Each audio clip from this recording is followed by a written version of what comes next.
大家熟悉的吉隆坡、槟城、马六甲、怡保都是在西马。可是很多人不知道的是，马来西亚和马来西亚之间还隔着一个海，在海的另一边藏着2个宝藏：沙巴和沙劳越。沙巴面积73900平方公里，是台湾的2倍大，比新山大40倍，比槟城大70倍。沙巴有东南亚最高峰 Mount Kinabalu， 又称之为神山，世界高山列表排名第20，也是其中一座最容易爬的高山。神山国家公园也在2000年获得联合国教科文组织通过成为世界遗产，也是马来西亚第一个自然遗产，以丰富的生物多样性著称。基纳巴鲁地区有5000到6000种植物，上万年的热带雨林覆盖了沙巴63%的面积，也确保了沙巴拥有全球最干净的空气。棕榈油是沙巴经济的核心支柱，全马超过1/4的棕榈油产量来自沙巴，这里也有全马最大的油棕种植面积150万公顷。除了盛产马来西亚4大软黄金、石油、天然气、橡胶、棕榈油，沙巴还有其他的宝贵自然资源，肥沃的土地和热带气候适合种植可可豆、咖啡、榴莲、香蕉、木瓜、菠萝等，还蕴藏着丰富的木材资源。沙巴拥有的漫长海岸线和丰富的海洋资源，有很多其他地方少见的海鲜，比如龙趸、苏梅、小象拔蚌、老虎虾、七星斑、东星斑。沙巴的海域风平浪静，石斑鱼在这里1年可以多次产卵繁衍下一代，为当地渔业提供了重要资源。沙巴的首都是雅比，这里的丹绒雅路有全球排名第3的日落。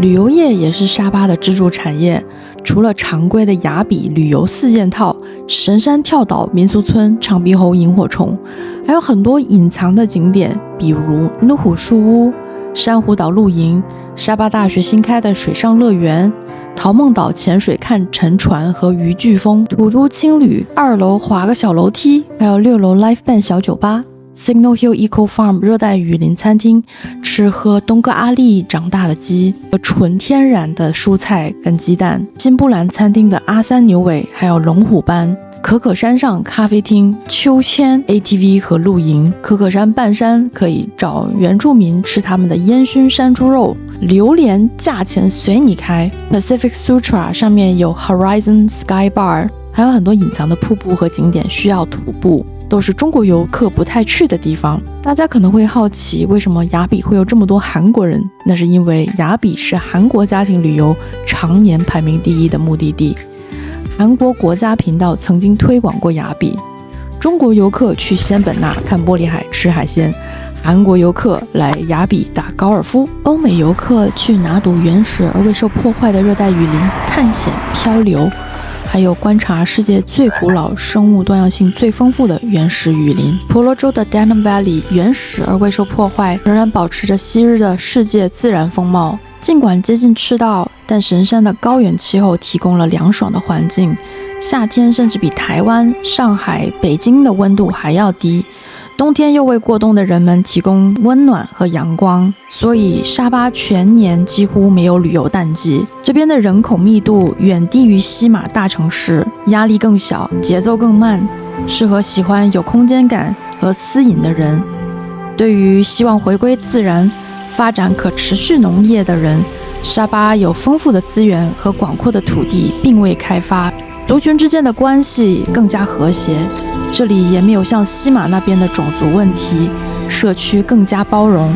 交通状况更好，通勤压力更低。雅比国际机场就在市区旁边，从饭店到机场也就15分钟时间，但是它可以直达香港、台湾、北京、上海、深圳、广州、新加坡、韩国首尔、日本东京、越南胡志明等全球40多个地区。吉隆坡国际机场离市区约1小时车程，我经常庆幸我住在雅比，从机场回到家大概也就15分钟时间。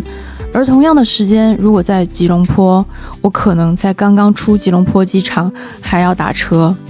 而新山国际机场没有直飞香港、台湾，非中国也只有少数几个城市，就连槟城国际机场都没有雅比国际机场直飞的城市多，它不能直飞北京、韩国、日本、文莱、菲律宾。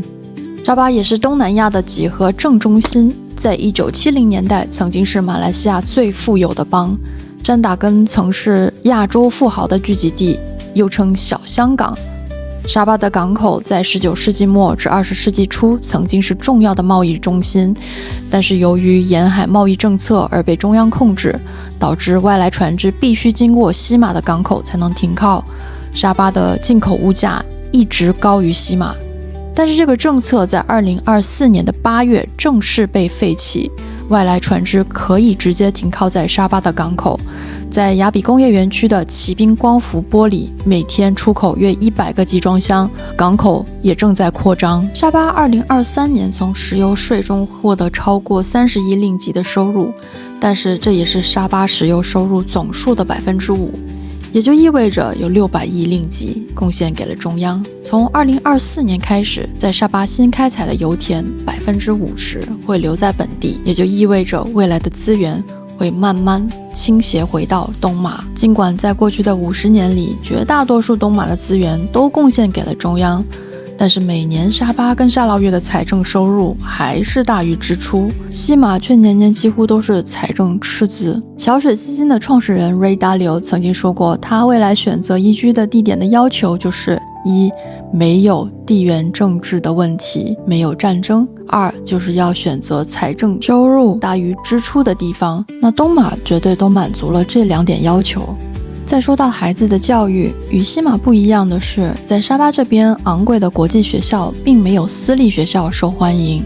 设施也没有私立学校好，尤其是在中学阶段，外籍人是可以申请考进独立中学的。而在西马，好的独中本地人都没有名额，所以一般没有几个外籍人能够进得了独中。但是在雅比有2所独立中学，分别是东马独中排名第1的崇正和排名第2的建国。与西马独中不一样的是，沙巴的9所独中都是双轨制，也就是说要考 SPM 和 UEC 独中统考，至少一半的课程是用英文授课，包括英语、数学、科学、物理、化学、生物、商业、会计等。对比国际学校，马来西亚独立中学的升学途径更广，时间更短。UEC 独中统考成绩被全球几乎所有国家认可，也包括了中国的所有大学。崇正和建国每年都有考进清华、985、211的学生。这里是图书馆，这里是科学室，这里是电脑室，这里是我们的篮球场，这里是礼堂，这里是我们的学生宿舍，这里是canteen，这里是草场，最后在我们后面的这个是我们的8层大楼。我老公就是建国独中毕业的，虽然他当年一直是个学渣，但是在独中的3语教育环境令他长大之后无论去到哪个国家都非常快适应，中英文基础知识扎实，就连数学都在中学期间学到了美国大学才学到的微积分。有很多独中的孩子无论去到中国和任何其他的国家都有非常优异的成绩和表现，也都得益于独中养成的学习习惯和德智体美劳全面发展的优良传统。人是环境的产物，为孩子选对环境比光卷成绩更重要。至于5大乐团呢，是管乐团、华乐团、弦乐团，还有舞蹈团，还有合唱团。那还有一个比较传统艺术的，就是有24节令鼓。鼓舞团体呢，我们有多媒体社、烘焙社、环保团，然后还有生活技能社。然后如果你喜欢运动的话呢，我们有体育的团体，我们有篮球、乒乓、羽球、排球、跆拳道、西洋剑、游泳、田径，还有武术、科学学会还有电脑程序发展社。这些是我们的社团，同学你可以看一下，然后再选择你想要的社团。沙巴雅比无论从治安、交通、人文、生活成本、自然风光、农产品资源、学习环境、医疗环境都更适合家庭。虽然它不像大城市那么繁忙，但也有满满生活气息的闹市。虽然它的公交系统确实不好，但 Grab 在市区打车一般也就7马币到15马币。在雅比去哪里都几乎是15分钟以内的事，没有大城市堵车的心塞，慢节奏的生活，清新的空气，对人的身心健康都有益处。我已经移居沙巴1年的时间，已经去了几10个地方，但是感觉只玩到了沙巴的皮毛。就连仙本那我还没来得及去呢。这里还有更多的地方跟风景等着我去发掘。无论飞日本、韩国还是中国，都是一张机票，提前1小时准备好就能出发起飞。这种便利也是我在其他任何城市都找不到的。在这里，你能找到各种好玩的、好吃的，有很多隐藏的项目是大多数外籍游客不知道的。移居沙巴之后，才能真正体会这边的幸福和松弛。从美国搬过来之后，这1年我才真正感觉到人生是美好的，如释重负、逃脱牢笼的感觉。感觉在这边做事没有后顾之忧，生病看医生不用等，医疗保险1年也就不到500美金，手术几乎都是第2天就约着可以做，没有那么多的繁苛杂税。请住家保姆也才300到400美金1个月，不用我做饭、洗衣、收拾碗碟、收拾房间、洗被套，真的是爽到不能再爽。这1年里面，我们也交到了非常多的好朋友。当然，无论走到哪里，律师、会计师、医生、保险经纪都得找好。非常幸运的是，我们的朋友里面这4个职业都有。沙巴第2家园也在今年年底正式开放，居住投资皆随缘，理想生活在眼前。